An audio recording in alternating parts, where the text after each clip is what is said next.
আসসালামু আলাইকুম, সবাই কেমন আছেন? আশা করি ভালো আছেন। আলহামদুলিল্লাহ আমরাও ভালো আছি। এই তো মায়ের হাতের গরম গরম কালাই রুটি, ধোয়া ওঠা, আর এই তো বেগুনের ভর্তা খেতে চলে এসেছি রাত্রে।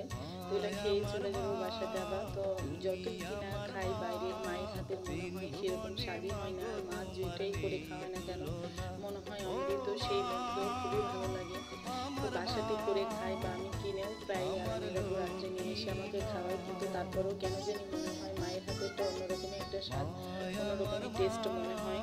মাকে বলা মাত্র মা এই তো রেডি করে দিচ্ছে, বেগুন পোড়াতে দিচ্ছি। বেগুন পুড়িয়ে খেতে বেগুনেরটা টেস্ট অনেক হয়। আমি বাসাতে ইন্ডাকশনে পোড়াই, কিন্তু আসলে সেই রকম স্বাদ হয় না। মা পুড়িয়ে ভর্তা করে দেয়, সেই স্বাদ হয়। এই তো মা করে দিচ্ছে আর আমি চুলার পাশে বসে খেতে লেগেছি। ভাবি ভর্তাটা করে এনে দিয়েছে, দেখেন বন্ধুরা, একবারে লোভনীয় লাগতেছে। তো কার কার কালাই রুটি খেতে ভালো লাগে সেটা কমেন্টে জানাবেন। আর খেতে চাইলে অবশ্যই আমাকে জানাবেন, চেষ্টা করবো আপনাদের সাথে খাওয়ানোর বা শেয়ার করানোর। আমার ভিডিওটা কেমন হয়েছে সবাই কমেন্ট করে জানাবেন। আসসালামু আলাইকুম, আল্লাহ হাফেজ।